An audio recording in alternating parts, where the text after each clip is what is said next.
I'm going to say that, right?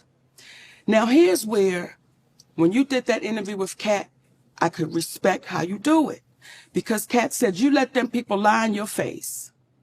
And your response was, Kat, I don't know if they're lying or not. Right. Because I can only take them at their word. At their word. Right? Yes. Well, we sent you the audio of Tyler Perry. I don't want you to take me at my word.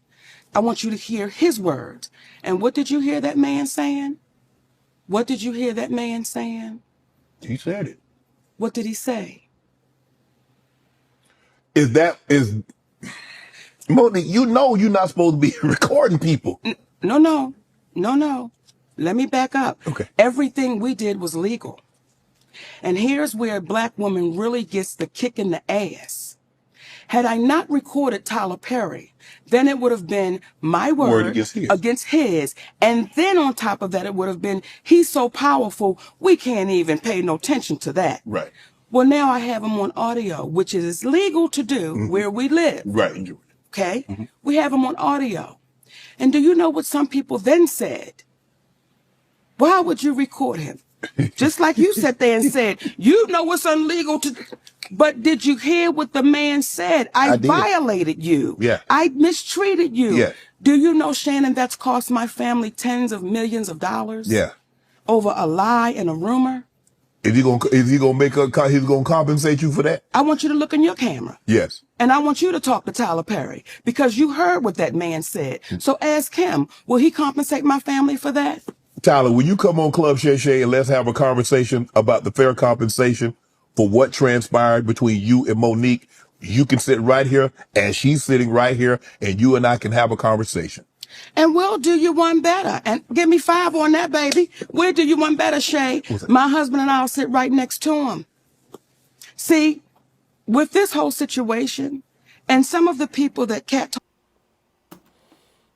All right, welcome back to the channel, man. As you can see, we're talking about Monique. And we've been kind of discussing her situation with Tyler Perry and all the rest of the people in Hollywood. And just saying how she got played by them. You know, it's almost like if you let somebody play you, they think that it's okay to play you. Or they think it's okay to play with you. And then the only way to fix that is to teach them how to treat you. Otherwise, they'll treat you any kind of way.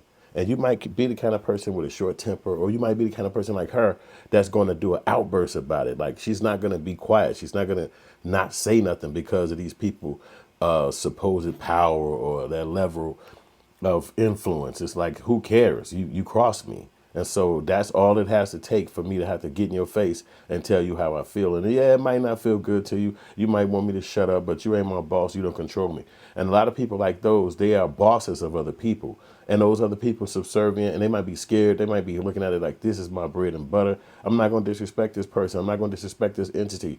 And then you get people that's like, I wouldn't give a fuck what you call it, who is the person in charge. None of that matters.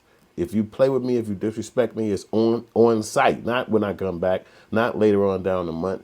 Right here, right now, I'm going to get this straightened out with you, whoever you are. That's what I like about Monique. She's not going to let somebody play her and keep a quiet mouth because she say, oh, this might be an opportunity I might mess up on. This might be somebody who might not want to talk to me in the future. Fuck these people. Who cares about who they are and what they title are? You ain't my boss and leader. You lame, you goofies. And then somebody like Tyler Perry who wears dresses all day. You have to try to disrespect another female because a man will knock you upside your motherfucking jaw and just be like, so what about a job? Is you stupid? You ain't never finna play with me. And you know, a lot of things she was saying on that was like a money that she missed because of that blackball game they was playing on her.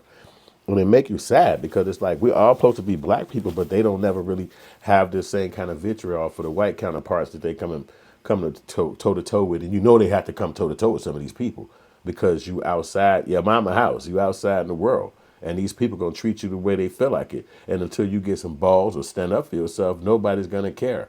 So I don't like how they treated Monique. I don't appreciate that, but I do believe that she spoke up such with loudness that she made an impact. Now, you see, even Netflix gave her deal, and everybody, you see she's getting more respect. And more importantly, you see that 50 Cent, a person who they tried to blackball in his rap career, he even came out speaking and swinging. So fit in with these clowns, trying to set up and be in a relationship with these losers is ridiculous. Look at how they doing Bill Cosby. Look at how they doing P. Diddy. Now, here's a people with major accolade, with major power and respect and clout, if you will, and this can be taken from you overnight. They just say you're a sexual predator and you lose it that fast. It's not nobody can come hand it back to you. It's nobody who can help fix it. So these people have put themselves in horrible situations or ridiculous situations, if you ask me, but it's their business. Tyler Perry, Oprah Winfrey, if they like disrespecting black women and having this leverage over black women and lowballing them and all that stuff so that they can feel good to be with their counterparts, I look at them as weirdos. I actually look at them as people who just really like to babysit white people dogs. Because what else you gonna be doing?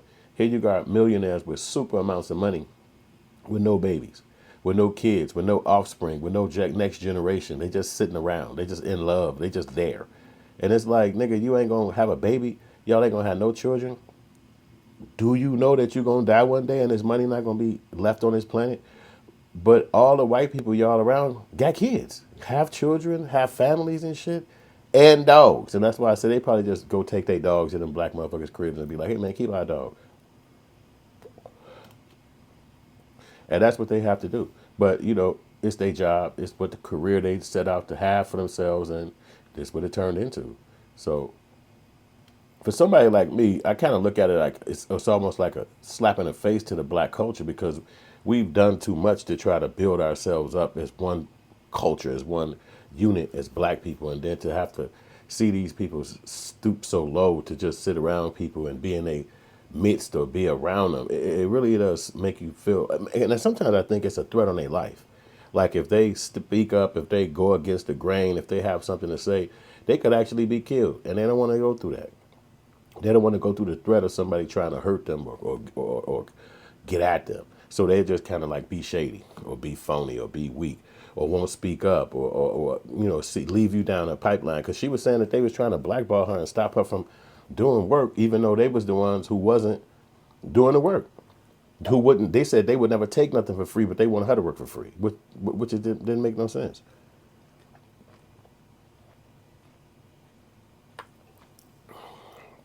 But really, to me, what happened in that situation is they tried to use their muscle and push her around. It just didn't work out.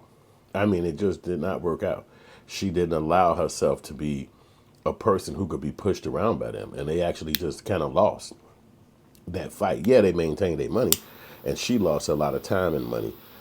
But she maintained her integrity. And a lot of those people lost integrity because ultimately, we're all black people.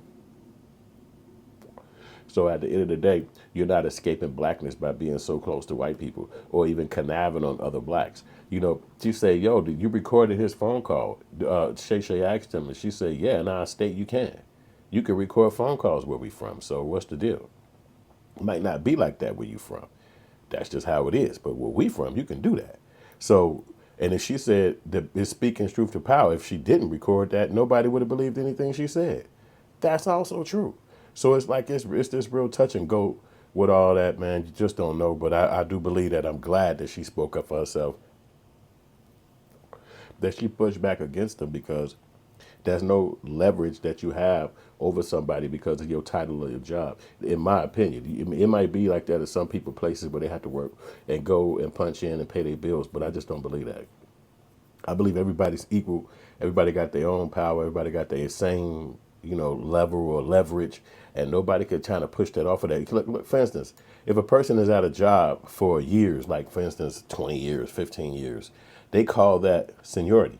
So if a person like her or anybody is working in their career as an artist, they don't necessarily call it a seniority, but you have like a body of work. So you still should have the same level of respect. But sometimes in the black culture, in the white culture at least, they don't want to pay black people that kind of money. They feel like, nah, I'm not going to pay you this, and they lowball them. But the black people still have to do the jobs because otherwise, how you going to make money? How you going to take care of your family? So they still have to take these jobs, even though they being lowballed and dissed and played and not given the right, correct amount of money or at least money for them to feel like they doing it. You know what I'm saying? The thing that they want to do in their career. And then over time, you get frustrated with that, you know, because it's like people give the illusion that the fame makes them rich. But when you see them talking and coming out today, a lot of these people ain't as rich as we might have imagined. And if they are, it's really like low rich because they got to spend a lot of the money on their expenses and bills and, you know, whatever lifestyle they got.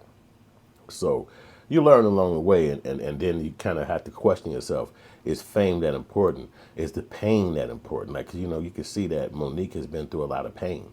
She suffered through the fact that she got an Oscar, and then her career went down. It's assumed in white ladies' careers that never will happen. They might not be getting the same jobs and shit like that because of their age. And people might be like, nah, that's enough of that. But otherwise, they're going to be working. They're going to have a job. They're going to be working somewhere. They're going to get picked up.